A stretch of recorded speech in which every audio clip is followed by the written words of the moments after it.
I think you just kind of like you have to have the mindset like this is. And I give my husband a heads up. I'm like, hey, I'm on my phone. It's 6 o'clock. I know it's bath time, but like I've got to guess that the power kept going out. Like the breaker kept flipping the other night. I was going to bed and I kept getting messages from my guests. Like you just have to be able to not, get anxious and freak out because it's very easy to start like just stressing, and I still do that. But also like if you want to go this route, like hopefully eventually I don't have to be a W-2. So you do have to put in the work and the time to hopefully eventually. Welcome to Chai and Cabins, where we talk all things entrepreneurship, short-term rentals, real estate, and business. My name is Rashmi, like don't rush me, and it's my pleasure to welcome you onto this podcast. Hi guys, welcome to another episode of Chai and Cabins. Today I have Jessica with me. Jessica and I met online through Facebook in 2021. We're both starting to buy real estate, short-term rentals, and we started chatting. And I've watched her journey for about 2 years now, and she is incredible. She's a mom of 3. She recently had her youngest one. She works a full-time W-2 job and then has 2 properties that cash flow like a beast. She did a construction loan, which was super interesting to get to know into the weeds of. And then she also has a beach property and is closing on her 3rd beach property. In addition to all of this, she's also looking at buying a small business. So we get into all of the details of that as well. Hope you guys enjoy. And if you guys could do me one favor, if you're enjoying this, just go ahead and drop me a 5-star review wherever you're listening to this podcast. And if you're listening to this and watching us on YouTube, please be sure to hit the like and subscribe button. Thanks, guys. Enjoy. Jessica, I'm so glad we finally get to meet and do this. Tell me a little about you. Where did you grow up? How did you find real estate? Yeah, so I am from a small town south of Houston, Lake Jackson, Texas. Then I have 2 younger brothers, went to Texas A&M University, whoop. And then the whole thing, want to keep going? Yeah. Oh, yeah. I got a, W-2 job right out of college, for Cigna Healthcare. It was, great job. And then I went on a mission trip to Cambodia just very randomly for 2 weeks in, I guess, 07, 08. And it really just rocked my world. And I came home from that and was like, I need to go and, change the world. And so naive and young, and I was like, sure. And so I found this program called the World Race, and I backpacked for 11 months to 4 different countries. And we lived we lived in tents in Africa. We saw, the most heart-wrenching situations imaginable. Just a crazy 11 months journey. Came home, continued to do mission work in Guatemala for a few years, then realized, hey, doesn't pay much money. Like, hey, I am losing money. Like I am not making money doing this. But I loved it and it was great for that time of my life. Then I've been in pharmaceutical sales for the past 8 years. Wow. So yeah. So then, in 2015, I moved out of I bought a condo in the Heights in Houston. One very small. And, when I moved out of it, like, hey, I'm going to keep it, rent it out. Right. So I was cash flowing a couple $100s a month. Right. And I was like, this is great. Like, okay, I can keep doing this. I thought you were going to say, okay. I was like, nice. Yeah. I mean, I wish. So a month. Yes. And, realized after a while, I'm like, okay, I was doing the math. I'm like, if I get 10 of these, I can like maybe pay, the math wasn't working out. Right. Right. And then, my brother, also lives in Houston. He told me about the short-term shop, and he just bought a cabin in Pigeon Forge, Tennessee. And I literally never heard of this place. Like people don't vacation there where I'm from. Like we go to New Mexico and Colorado and Florida. Like I've never heard of Pigeon Forge in my life. And so after running some numbers, I'm like, I'm not making any money off this, rental. Sold it and basically used those funds to then purchase a cabin in Tennessee. So that's what really got things going. But we decided to do a new construction project, which is a beast of its own. Especially Yeah, especially in the Smokies. And so we did a one-time close construction loan, close in October 21, Mhm. and that did not get completed until May of 2023. Okay. So 19 months. Um, Okay, so yeah. walk me through like this one-time loan construction process because I've never done that before. So do you get locked into your interest rate at what you want hmm one basically? So was it in like the 2, 3, 4%, even though it got done in 23? How does the Yes. money, like how does all of it work? Yeah. So I was initially going to close on a two-time construction loan. And then I talked to, through networking and talking to people like, hey, you can do a one-time close. And at that time, rates were very low. So I think our rate is maybe 3.3. Well, Yeah. And I mean, praise the Lord, I did that, because had we closed in May of 2023, it'd be 7, 8, who knows what it would be. So basically, yeah, it was a one-time close, but you still had the draws and the construction loan, so we still paid interest every time the builder did a draw. And got so it. once it was completed, we would just there was we basically stopped funding the draws, and Mhm. it transitioned to a permanent loan. So there was not another close; it was just the Okay. one-time close. One-time close, got it. And then so Mm. is it traditional, like you do 20% down to begin, and then they start the remaining process, and then you pay interest on the draw, and then once you Mm-hmm. close, and it becomes a permanent loan, then you just pay like your monthly PITI basically. Exactly. Yeah. In May of 2023, it rolled into a permanent loan, and we just started paying our full payment. Awesome. And then did you guys use like a DSCR product, or was it just like a traditional vacation home loan? Traditional, because we had that 3.3 interest rate, like we had it all locked in.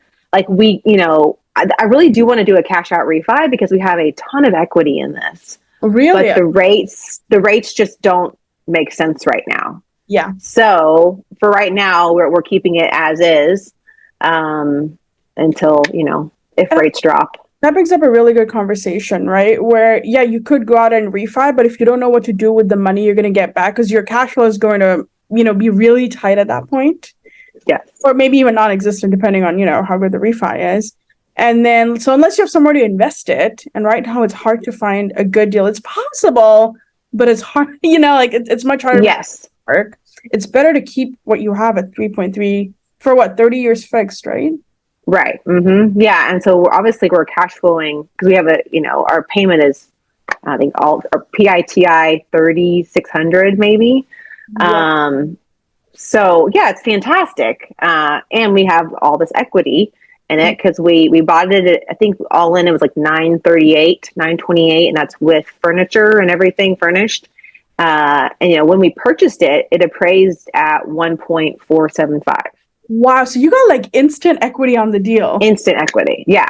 Oh my goodness. That is incredible. So And how's it? yeah. So we Because I'm we hear sorry. all this like saturation in the Smokies. Don't buy in the Smokies. Blah blah blah blah blah. How do you feel? Because and you recently launched, right? It was a few months ago. Yeah. We launched in May. May. Right. So June was our first month. And obviously we kept our prices a little bit lower at the Yeah. beginning to try and get gain the reviews. I mean, it's been great. It's been fine. But I do think they keep saying you can't just throw up any property, right? Like we have it, it's decorated, to the nines. Has an indoor pool, game room, we definitely went all out, but we were able to do that because of the construction, right? If I were to go and buy this property now, like, You bet I one. don't think it would, yeah, I'd be paying 1.4, maybe 1.56 million, and can you cash flow with those rates? I don't think so. No. So, the construction process is painful and long, but you do have that instant equity. Any tips? Any lesson learned in that whole construction?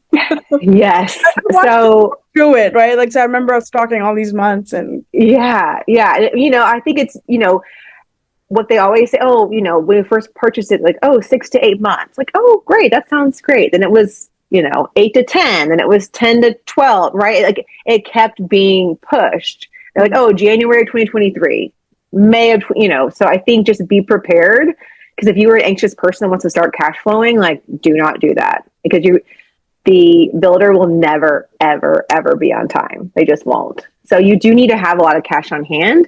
because you are paying interest, your holding cost.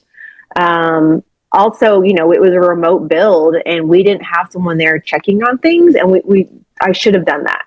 Like I should have had my realtor or someone checking on the build. When I showed up, I was 7 months pregnant. And this was in May this year. Because like the last week I could fly, I went to check out the build. And I walk in and they had made the pool. I know this sounds very trivial, first world problems. They had made the pool 30% smaller than they should have. Oh, because they took payment for the whole thing. That is not true. Right. And and it's a rental. We want the pool to look big and it's a whole thing. And the builders came in and said, yep, we just didn't check the measurements. And so had to get an attorney, and we came to a resolution that we're actually going to have to come back in January and redo the pool. So we're closing shop in January for a month to redo it. But lesson learned, like never trust the builder's timeline. Vet your builder, because I have heard horror stories in the Smokies about, builders just walking away. Vet your builder? And if so, what did you do to vet him? Yes. Yeah. So obviously I worked with my agent. And so I had the agent kind of do her due diligence about the builder. And then honestly, you're the best. I really got on Facebook and read reviews. I messaged anyone that I could find that worked with, these people, got on LinkedIn. And so, you really, there's not a whole lot of info out there. Yep. So you really have to do your own digging. And you can't just trust what what the realtor says, or the builder. You really have to do your own digging on these people, because again, there's been a lot of issues everywhere, I'm sure, right? But especially in the Smokies, where people builders will start a project and just walk away, and then you still have the loan. Yeah, I think two things you said really well, which is you always got to do your own due diligence. Like, you can help, have your realtor, other people do things for you, but like you always have to, do your second. Like, people will ask realtors, be like, can you run the numbers? I'm like, it's your deal. Like, why would I have anyone else run my numbers? Like, sure, they can run the numbers and give me their thoughts, and I'll be like, but like, I'm always going to run my own numbers. Or double check your numbers, right? Or never trust. I mean, realtors are great, but at the end of the day, like, you're right, it's your deal, it's your money, it's your loan. Yeah. And then the other part you said, which was, being well funded. Like, so many people get into real estate, there's all these podcasts like, $0 down or get seller finance. Yeah. All of those are great, but you've still got to be really well funded. You do. You have to, have those, you think you have enough funds in the bank, have more, right? Yeah. You just never know. You never want to be caught like without, money in the bank, right? It's not fun. So yes, well-funded. And then always with new construction, have someone there. If you cannot be there, checking on the build, making sure things are going the way they should go. That was a huge lesson. Did you guys do an inspection like on the property once it was done? Mm-hmm. Okay. Yes. Yeah. Inspection. Okay. Just like if you're buying a second home or something like that. Mm-hmm. Yeah. And there was a lot of, it's new construction. And honestly, we've had, a lot of issues since, we've had quite a few leaks. We've had the HVAC go out. So you would think with a new build, you have less issues, but the new build, I'm finding you have possibly more issues, right? Because the kinks are all getting worked out and you have guests there, and so luckily you usually have that builder's warranty for a year. Okay. And so the builder's been wonderful about going out and fixing things. But at the same time, you have a guest there and you got your bathroom leaking or your HVAC out. You're like, well, you got to have a good relationship with that builder. Like, hey, I have a guest there. Can you get out there ASAP? Otherwise it's money out of your pocket. And, you got to make it happen, in the moment or that day to get it fixed. Yeah, I think every time we launch a property, like the first 3 stays, I'm like super nervous. Like, I'm like super excited. Like, it's like that roller coaster. Like, I'm super excited. Like, well, first I'm like terrified because I'm like, what did we just do? Then I'm super excited once we get the first booking. And then the first 3 bookings, like, they're good, but there's always like, by the way, here's like all this feedback. I'm like, oh my God. Like, what do we do? Why did we buy this property? Yes. Yeah. Do the kinks, right? And of course, the water heater will work perfectly fine when I'm there. And then the second the first guest checks in, it's gone. Like, it's just dead and you have to replace it. And the HVAC, of course, goes out on the second guest. Yeah. And you're like, why did I buy this property? Yeah. Why did I do this to myself? Yeah. It is like I hold my breath when I get the reviews come in. Once you had a few reviews, you're like, it's fine. I'm like, whatever. Yeah, it's fine. Yeah, you can give me 4 stars, whatever. Yeah, but like the first 10 to 20, I'm like just holding my breath every time. Yeah. I hope it's okay. I hope it's okay. Yeah, every single time. Like we've done brand new construction. We have a property that we bought that was built in the 1930s. We have like, century basically. And like every single one, first like 3 to 5 reservations, like something major, like, CapEx item will go out. And I'm just like, it's just become a pattern at this point. Well, and also after you just put all this money down, like again, you have to have the funds, right? Like don't count on just cash flowing month one. You need to have the backup funds in case your HVAC goes out after 2 weeks of having your new property. I find a lot of first time buyers will, go get a home warranty. They'll be like, oh, that needs to be included in this. But like when you're in the Airbnb business, you can't afford to wait 3 weeks for that schedule guy to show up and then fix it. I'm like, dude, that's 3 weeks of bookings gone on my end. I literally ordered a new HVAC like overnight. Like I literally call them like next day, put it in, send me the invoice. Like, yeah, I don't care what it costs. Right. I mean, I do. But you're all, it's like, no, I'm going to lose bookings. It's going to affect me in the long run. Like just get it done. Oh gosh, don't do home warranty. No. Yeah, no, it's even for my personal home. I don't want to mess with it. I agree. I've gone to the point where my personal home, I'm trying to make more like an Airbnb at this point. I'm like, somebody just come clean my place. It's gross. Yeah, actually, every few days you just come clean it. Yeah, I know. Yeah, I'm with you on that. Link and you just show up. And so I heard you mention you self-manage. How does that look like? What did you learn about self-managing your property? And then what does your tech stack look like? Yeah, so I bought through the short-term shop. They were wonderful. So I took their whole online course. But I really did a deep dive into all the podcasts and all the Facebook groups, and it really can be information overload. You really can just get overwhelmed by it all. But I mean, I find once you get your right tech stack, like you say, it's very manageable. So I use Hospitable for all my messaging. I actually started with Hospitable. But now I use Owner Rez as my main channel manager, and then just Hospitable for messaging and also communication with my cleaners. Yeah, later on top. And then Pricelabs. What am I missing? But that might be all. I use Stessa for my accounting and bookkeeping. Door locks? Okay, so I use Schlag, whatever.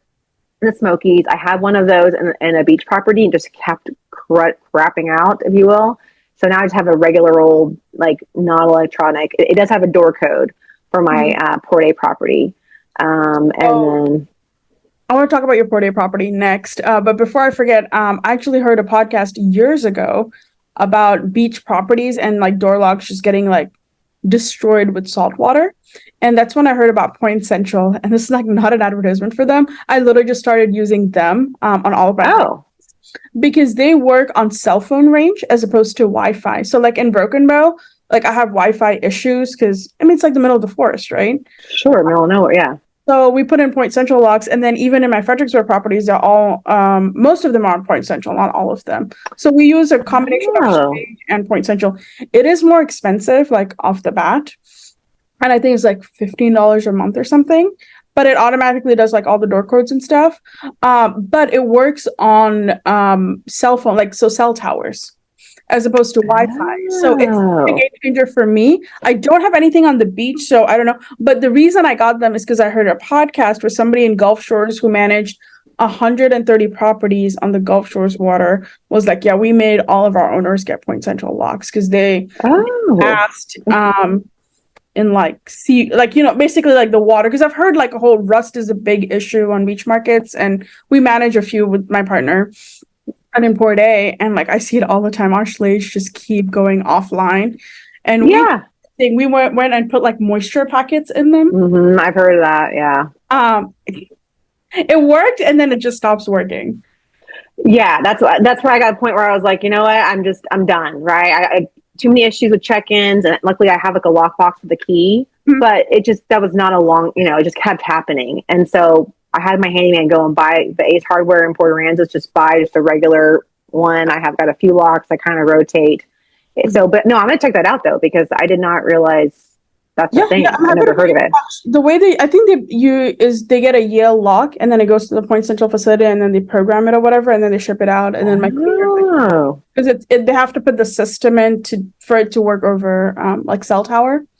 okay. So we did that for Fredericksburg. That's what we actually our Smokies property ended up just having a Point Central lock, like just when we went in. And then Broken Bow, we had the biggest issues with internet until we switched over. Like we just had crap. It's the Yeah, I mean, forest. Like it's hard well, to have good internet, you know. and the infrastructure, yeah, things are just not. Yeah, I mean, it's middle of nowhere. It really is, which has its appeal, right? But also like technology challenges. Yeah, and then sometimes like we would have power outages and stuff, so the door locks would go offline. And so with like Point Central, like you don't have to worry about any of that because it's sort of Oh, that's awesome. Okay, not like Wi-Fi going out. right. So that helps. No, it does for sure. That struggle. So I know what it feels like to be like, oh my God, like I just spent we just returned 3 Schlage locks to get 3 new ones because they rusted 3 months. Yeah, I just didn't want to mess with it anymore. I'm like, nope, we're not doing it. So yes, okay, perfect. Point Central. So you put your deposit down in the Smokies. It took a year and a half to build, and then when did you buy your beach property? So in February of 21. So again, because we had the long-term rental and we sold that, we bought a property in Old Town, which is in town, Port Aransas, Texas. Because I had listened to a podcast with your partner, Scriven, and that's where I was like, oh, I should look at Port Aransas. And my aunt and uncle live there, and again, that's where you try to fight against the emotional ties, but still, like, I have a emotional tie to that place. Yeah. And so, but this was also when the market was insane, right? And so, I put, this listing came online. I was at a New Year's Eve party, December 31st, got a cocktail napkin out, like doing the math. And I'm like, yep, like had a few drinks. I'm like, yep, put the offer in. The next morning, I'm like, wonder if I should have done that. Was accepted. Oh my God. Like, well, okay. And like, luckily we had got it happen fast because they had 3 or 4 like showing appointments the next day. But the owner had already accepted our offer. So yeah, it all worked out, thank goodness. But we did a 10% down second home loan. Purchase price was $675. It was pretty, but it's held its value. It's only gone up since then. Locked in like a 3.5 interest rate. Wow. You have 2 deals at 3%. That is insane. I know. Very good. I love it. That's why I'm like, I can't sell. I can't 1030. I'm like, I'm like, I want to, you always see like the new shiny penny, like, oh, that's a fun market. But I'm like, I got a 3.5 and 3.3 interest rate. Like, I'm not going anywhere. Yeah.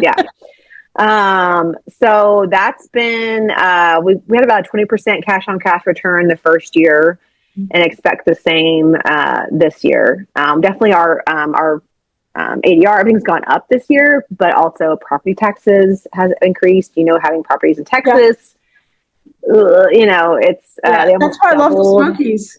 Tennessee is so good about that. And then Texas, I'm like, what? People were complaining about a hike in taxes recently in Smokies. I'm like, nothing. I don't even care. Yeah. I'm like, that's nothing compared to what we have here in Texas.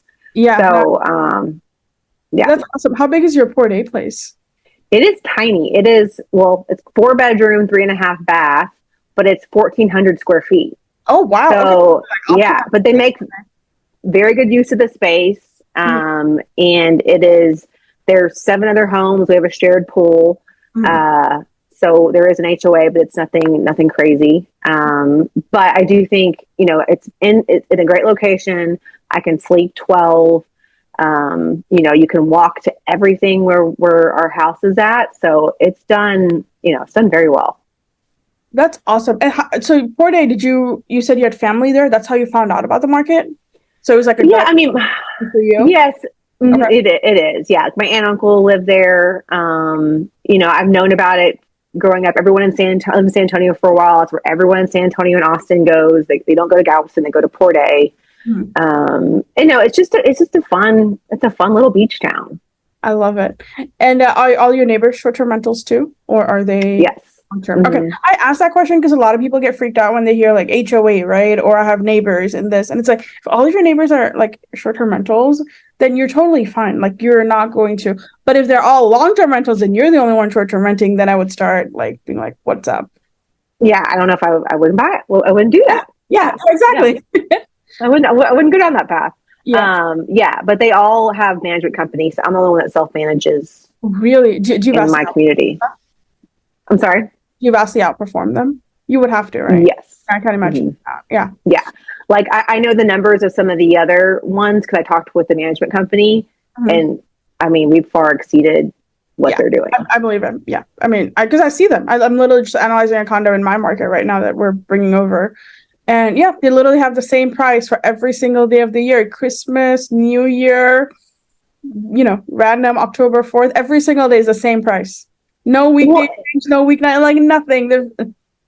And that's it. Just and I talked with another friend who has a condo there, and she's like, "Yeah, the summers are great, but I'm making zero money outside of those 3 to 4 months." It's like she's like, "Oh, I'm going to pay my bills," and management companies, they're great, but if you don't have someone looking at that property, that listing at least once a week, right? Like it's just not going to be at the top of the search listings.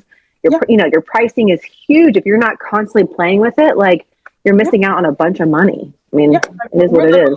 Every single day, like looking at everyone's listings, pricing. I mean, you have to, right? Like the market's ever changing. Then you make the changes and you go back the next day and you're like, this still look good because Airbnb has weird things it does. Well, remove like cleaning fees, right? It'll do like a random thing and you're like, wait, what happened to my setting? So you have to keep going, right? So 2 things you mentioned on your Smokies deal and the Port A one is the Smokies one came furnished. Did the Port A one come furnished as well, or did you do your own design? Walk me through that. Yes, it did come furnished, but we came in and we probably put maybe $5,000 in it. And then once I made a little bit more money, we then came back and put all king beds and did another refresh. But again, I wanted to make sure I had some cash flow coming in, like got it on the market, had some money coming in, and then I waited maybe 6 months and then did some other changes as well. Okay. So we still put a good amount of money into it, but it's definitely, hey, I'm always pro king beds if you can do it because I had it all queens. Yeah, okay. And I feel a lot of people don't notice that difference. Like the difference between having a queen bed and a king bed, people will always choose the king bed.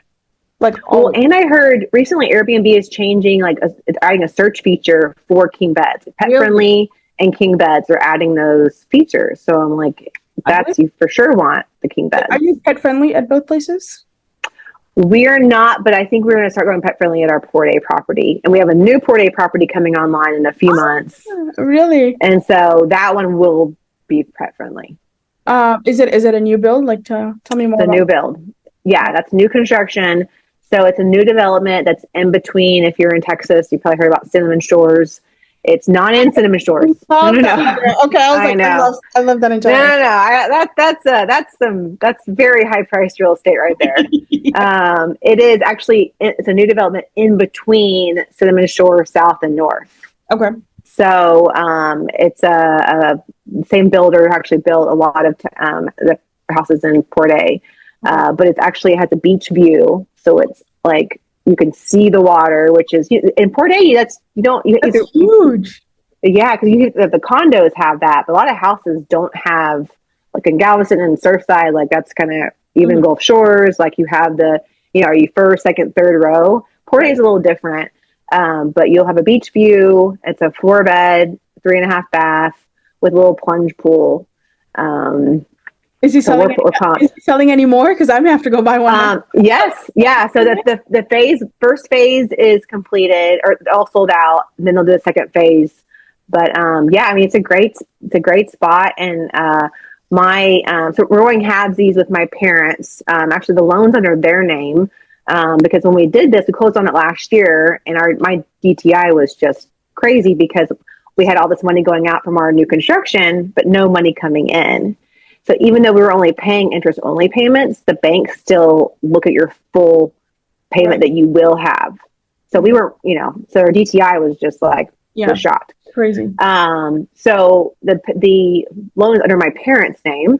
We went half and half so that it doesn't affect our DTI. Right. And it should be done the next 2 months, but we're able to get 11% down construction loan. Really? Yeah, which I'd never even heard of. It was a builder, or where did you find A local bank, I think in Angleton, where it's close to where I grew up. Okay. But again, I think that's, I calling local banks and see if, everything's in-house. And they were like, yeah, we can do it. So it is a 2-time close. We don't have anything locked in, but it's 11% down, which is fantastic. And then our all-in price, I think it's with the pool is $540. No. All right, you got to send me this builder's information. I know, which is like unheard of in Puerto Aransas. Yeah, send me his details. I will. Yeah, I'll buy one now. I will. I think the prices have gone up some since then, but that's just anything else. Yeah. Yes. On the market. So I know I've called you in a panic before and been like, who do you use for cleaner? Who do you use for handyman? Because this 4-day market is so hard to break into. And I think a lot of people forget is when you're in vacation markets, like nobody has a website. Nobody has they're just not on social media or like anywhere online. And so you have to like hunt people down and be like, we're gonna find this. So how do you find your cleaners, your handymen, especially in these like little markets? Yeah. I think that's where you really I just kind of like you make Facebook friends with people that you don't even know, right? Like you make these connections. So I was searching and I found, I don't know if you're even in this group, but there was a Facebook group in Port Aransas for people that self-manage. Because it's very rare in this market to have self-managers. It's a very PM, lots of management companies in Port Aransas.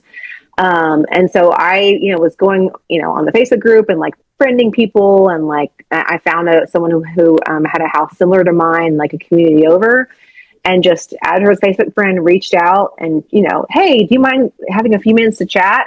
And she gave me her list of people and they've all been fantastic. I love so nicely. Like if somebody asked me, I'd be like, here are all of my contacts, enjoy.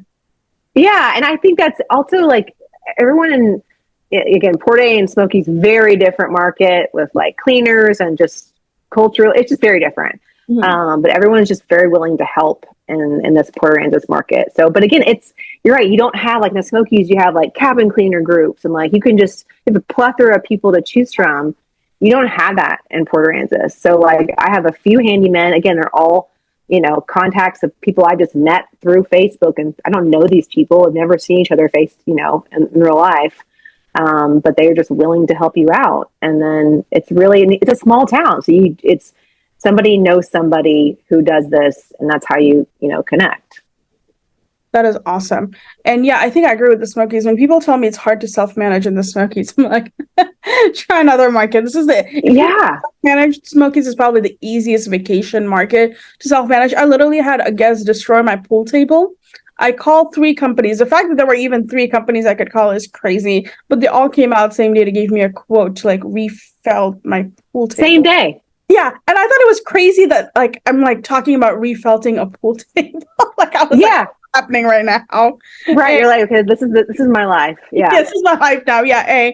No, I got it done under a week. No problem. I didn't have to do anything. That would never happen in Port Aransas. Never. No, I'm in Fredericksburg. Would have to get someone out of San Antonio or someone out of Austin. Do maybe I can find someone. Maybe, but honestly, probably not.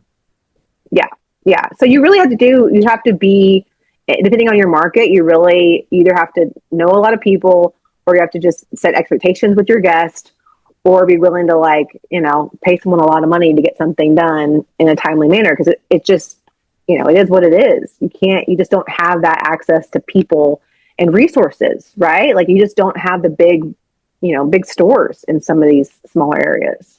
So are you thinking you're going to buy another one in the Smokies? Or are you thinking you're going to just hang around Port A more often? Where are you leaning towards?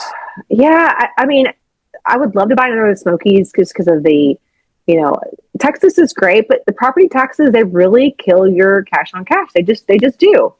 Mm-hmm. And beach properties, the insurance will also kill your cash on cash. So insurance, do you have a good insurance provider? How did you work through that? Because insurance is pretty high too.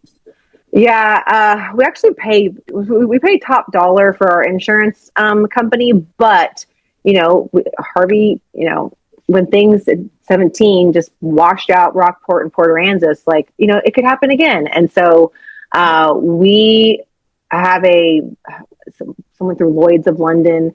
Anyways, it's one of those. They're basically like if something happens, they're gonna be on it.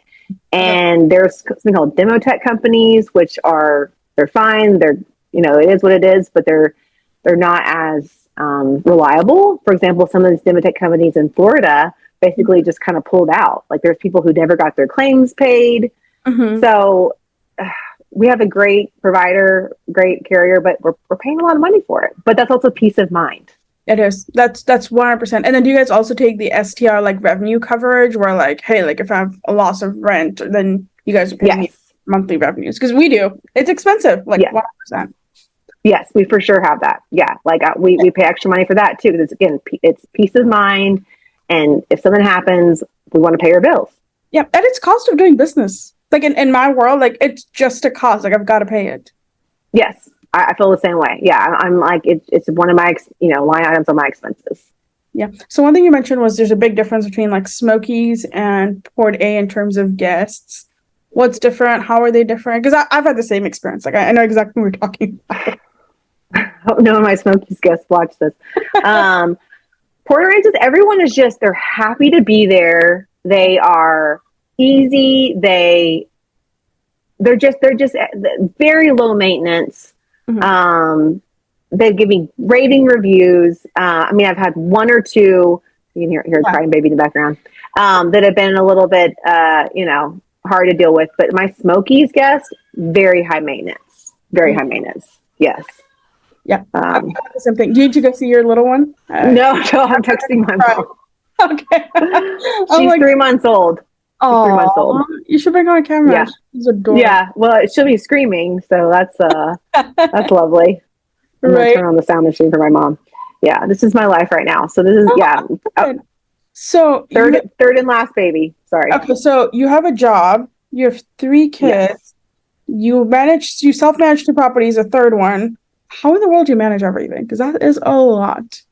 It is a lot. It's a lot. And actually, next week we're going to Minnesota to look at a franchise opportunity because let's just maybe I don't know. We don't know what we're going to do. But I love it. You'll have to keep us updated.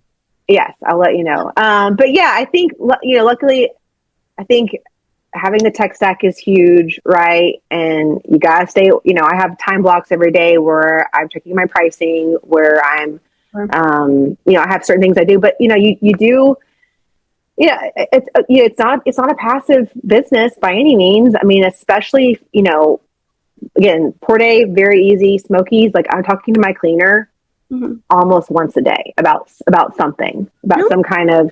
I think also has to do with the newer property and the pool. There's always something going on with the pool. That's also part of it. So a lot. I don't have pool properties, but I manage a whole bunch, and there's something.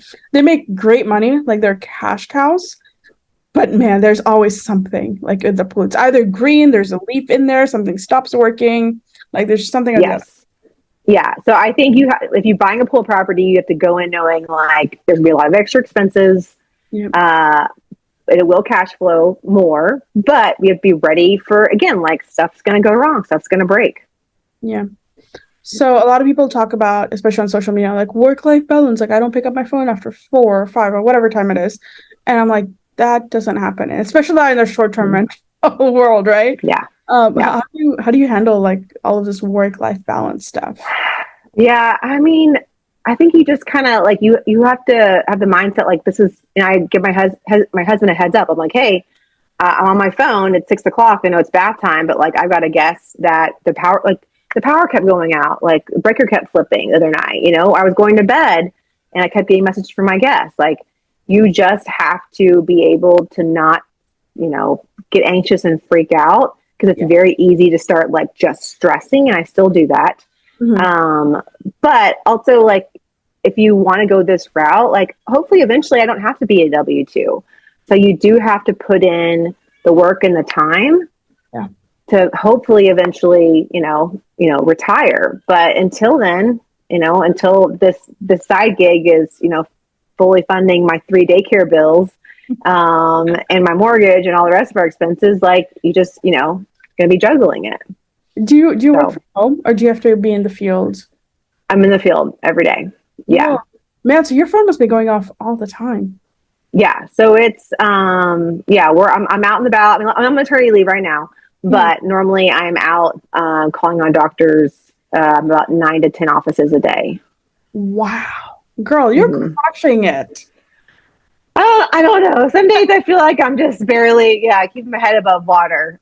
Everyone feels that way. Like everybody, like there's so much going on all the time, but that's part of the fun, like it is. And and like it's, and if you're passionate about it, right? Like this is, I mean, yes, it's stressful, but I enjoy doing it. I enjoy talking to guests. I enjoy, when the Airbnb email comes through, like, oh, you got X amount of dollars. I'm like, it's like, okay, right? It's worth it. Because really the time you're putting in and the potential cash flow, it's not that bad.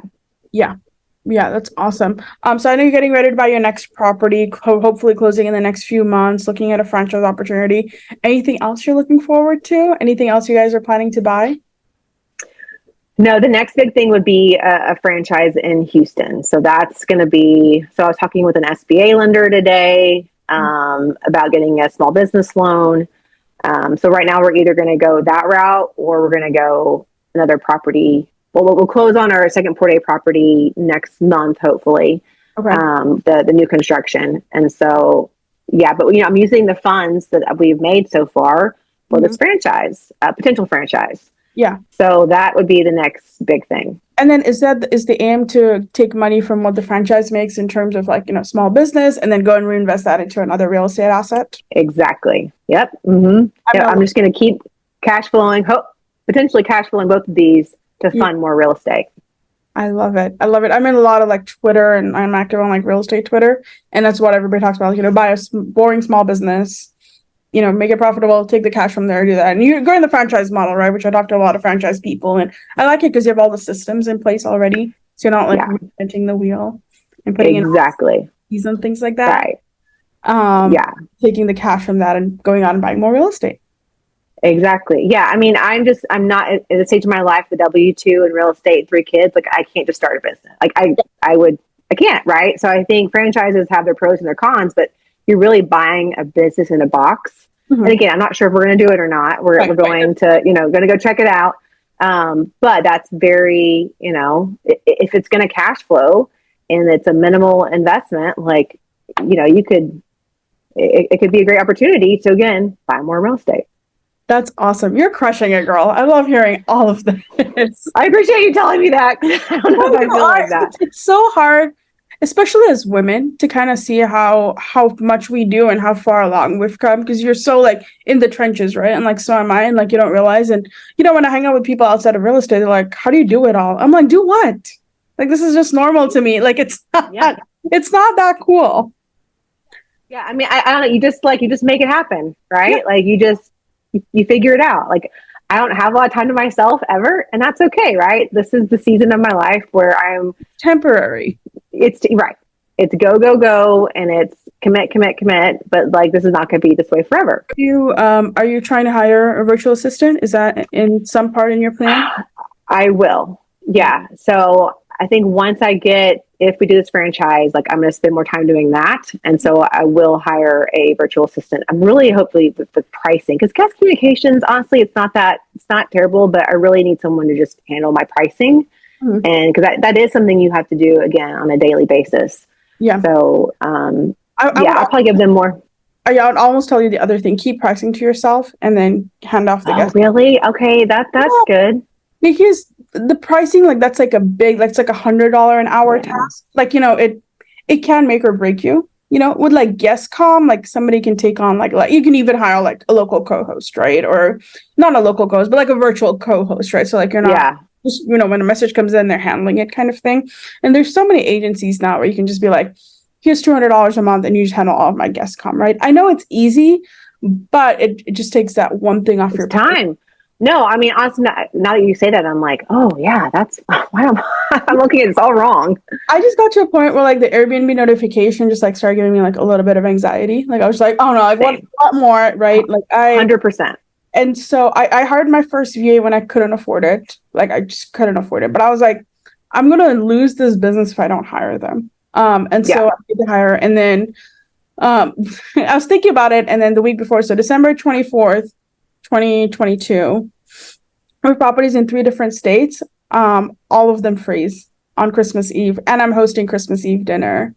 No. I'm like on my phone trying to fix this while we have like ham in the oven, and I was like, what am I doing? Like what am I doing? And I was like, I'm never gonna be in this position again. Literally like January, like mid-January, I hired my first I'd hired VAs before and I've had my VAs for a long time, but I hired like my first guest comm sort of VA, and then she brought on 2 more so to get to 24/7 coverage.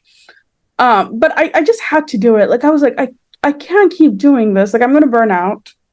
Yes. I was like, I could barely afford this. And then it made me a lot more profitable, as I did it. But yeah, I was just done. Like, I was like, I'm tired. I'm exhausted. And pricing, I still kept because I could still like go in the morning, do pricing adjustments. Yeah. I don't have to worry about pricing like throughout the day. Right.